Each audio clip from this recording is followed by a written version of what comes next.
Welcome to Civics in a Year, the podcast that makes civic literacy fast, accessible, and surprisingly engaging. In just 10 minutes an episode, we'll tackle one of 250 essential questions about American democracy, how it works, why it matters, and what it means for you.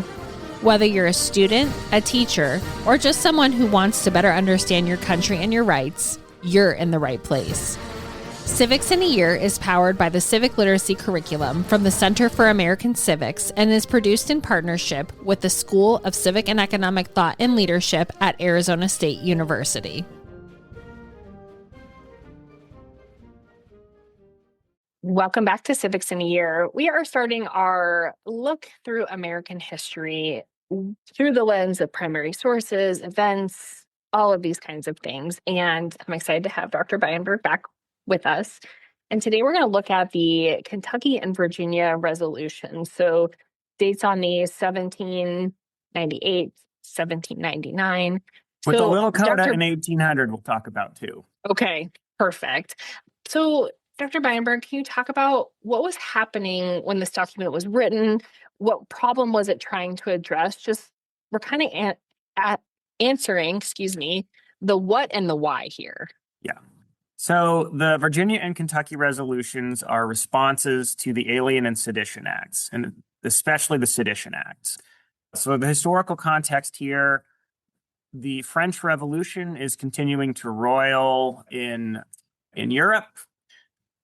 And sort of it's whether you count Napoleon as sort of a betrayal of it or a continuation is sort of a separate question. But the French are basically involved in a massive continental war with Britain and its allies.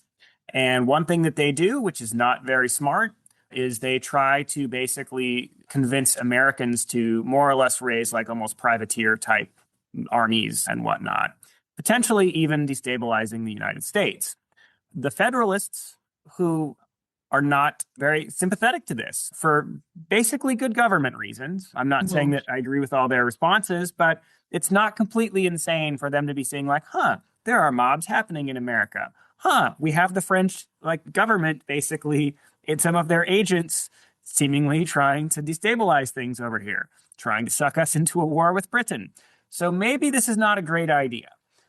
And so so they do various things, and we'll talk more about some of these, I think, when we do the Jefferson's inaugural, since it's a lot of sort of party politics.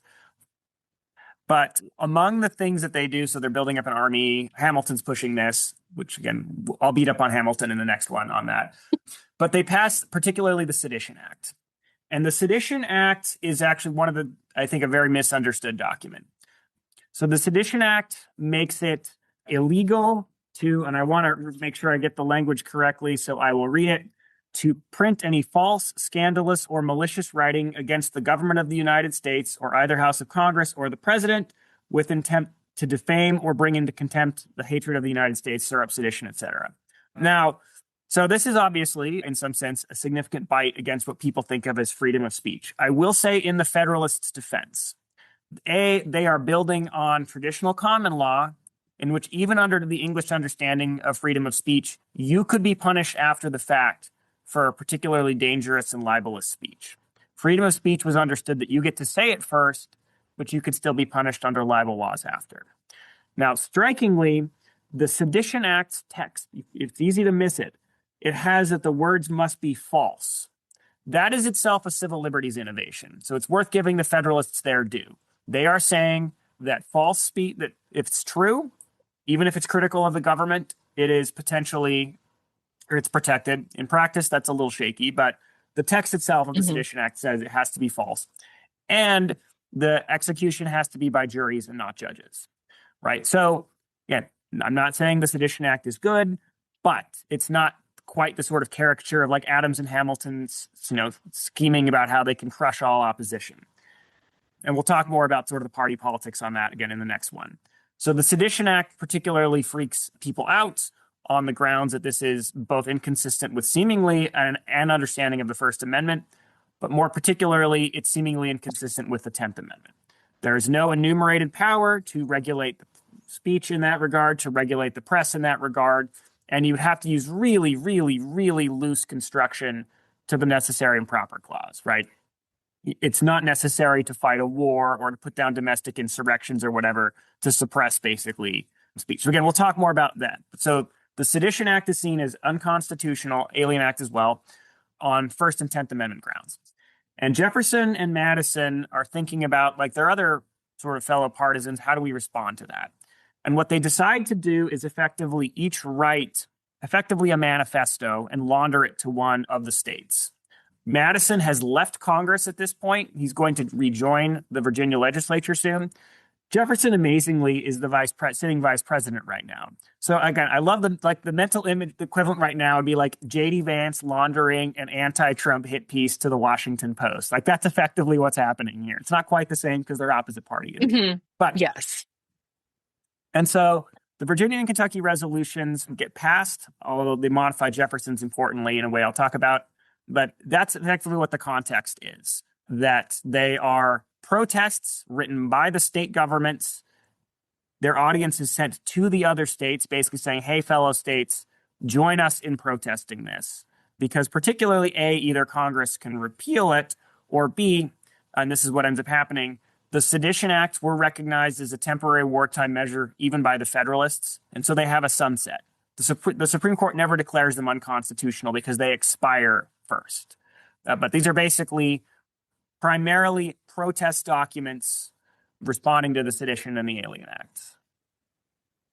What ideas or tensions in this document tell us something important about how American democracy was working at that time?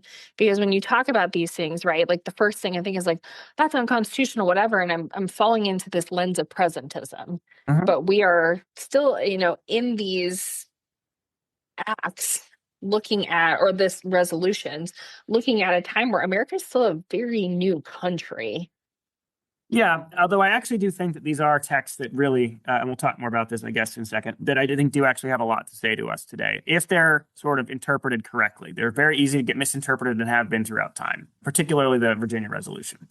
So their basic argument, I guess I should flag what that is, I don't think I did before, is that these two laws are unconstitutional.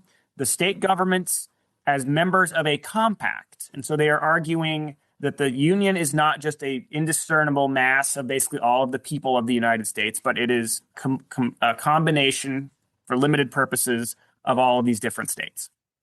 And so they are saying we in the states as compacts, as part of the compact, are protesting what our creature is doing effectively, what Congress and the president are doing.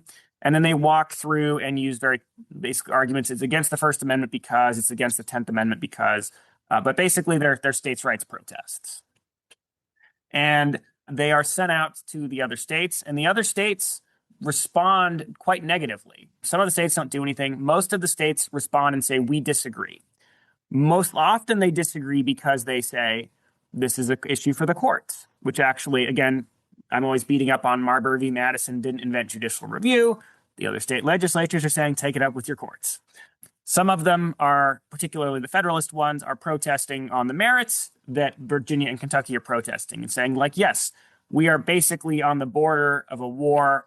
We need to take these kinds of these are good measures on the merits, and they're not unconstitutional. But the more common claim is just like, why is the state government running its mouth about this? Like, take it up with the court system. So that's their main argument there is they are seen as recognizing the idea that the states are compacts and therefore the states have a protest.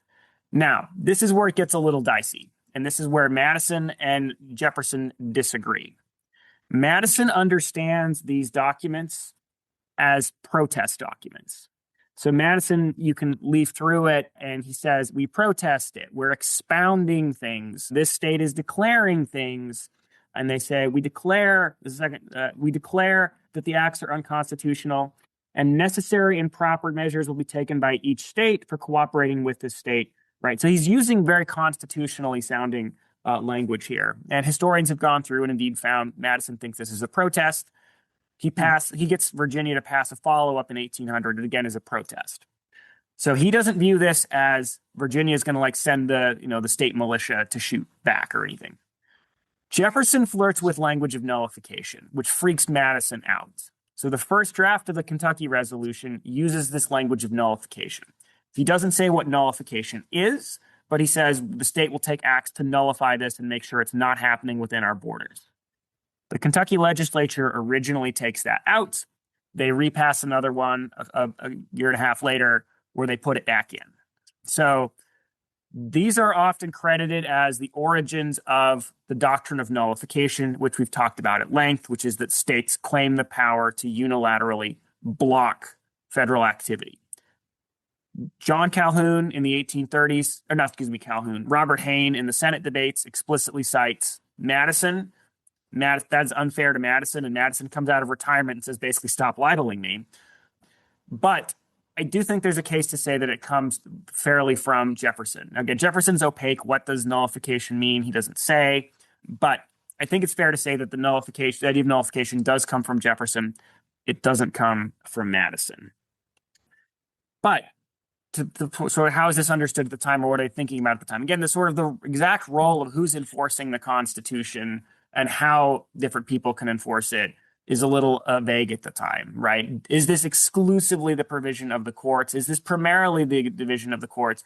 Do the other parties have a place to play, right? Again, do the other parties to this compact have a place or a role, right? Madison and Jefferson both want to say yes, but they disagree then on what that role ought to be. For Madison, it's a protest.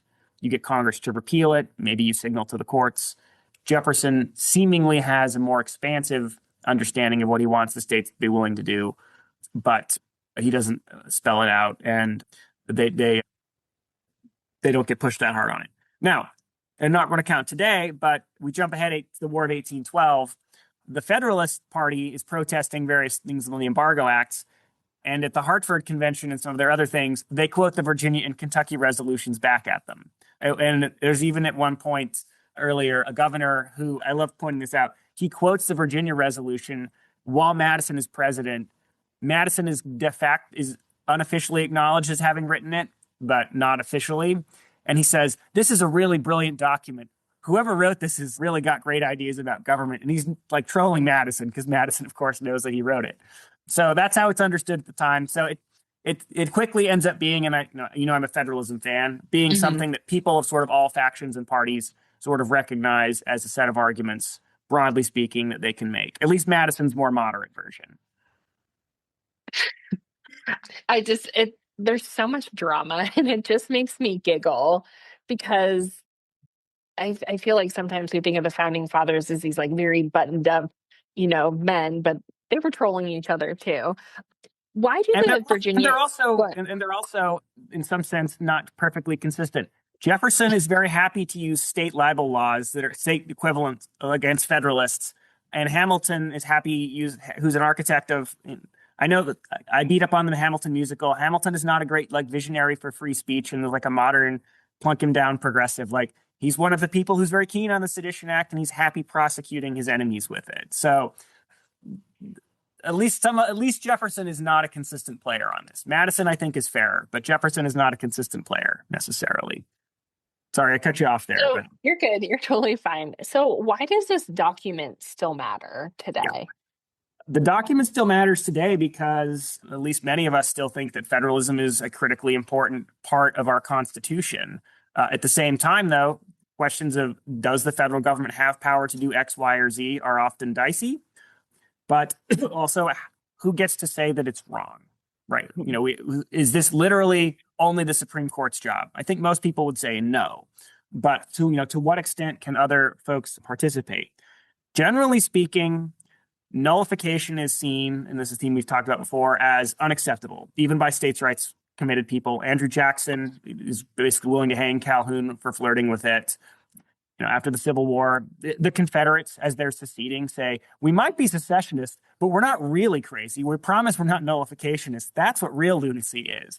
And so out the door, they all say this nullification is bad. They say this in Prohibition when some of the states are doing things that I don't think are nullification, but some of the people think are nullification.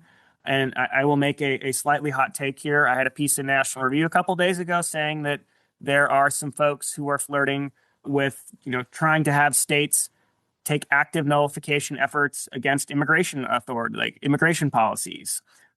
Whatever the merits of any particular protest, I think one of the lessons of American constitutional history is that nullification is not an acceptable way to do that. It immediately leads to civil war if you actually follow through on it. As they say in the Webster-Hayne debates, if you're actually going to have your state do more than protest, that means your state's using violence, and that means you're using violence against federal authorities, which perhaps may be justified in some contexts, but that's a revolution. That's not a protest. And really quickly, for listeners who might not know, what is nullification? And yes, I found the article, and yes, it will be in the show notes. Nullification, again, is just the idea that a state is saying we have unilateral authority not to protest, not to file a lawsuit, but to use aggressive, basically violent measures to stop something that the state does not want the federal government doing. So it is, not a protest, this is where I think Madison and Jefferson are a distinction. Madison says you do it by the book. Again, obviously revolution is different. If the system is so oppressive or whatever, everybody agrees with right of revolution. Lincoln agrees with that, right? But you basically don't get to say we're within the Constitution, but we're using nullification. So nullification, if you implement it, as they say in the debates in the Senate in the 1830s, if you actually implement it, it's civil war. So that's why even most people who deeply, deeply love states' rights, Andrew Jackson, James Madison, Calvin Coolidge, nullification is just seen as one of the tools of enforcing federalism that is off the table. There are lots of other really great tools that the system still leaves. And I think that's in some sense, to my mind, the lesson of these two documents. Madison's vision, I think, is a really good description of federalism and what the states can and ought to do. Jefferson's is hazy to the extent that Jefferson is sort of the father of nullification. It's really Calhoun, but that streak of it, I think, is really, really dangerous. Awesome. Professor Beyenberg, thank you so much. Thanks for joining us on another episode of Civics in a Year. If you enjoyed this episode, be sure to subscribe and share it with someone who cares about a constitutional republic as much as you do. For more episodes, resources, and updates, follow us on social media or visit us at civics.asu.edu. Make sure to check out the show notes for any relevant links. Special thanks to the United States Marine Band for their performance of the Stars and Stripes Forever. Let's keep building a stronger constitutional republic, one episode at a time.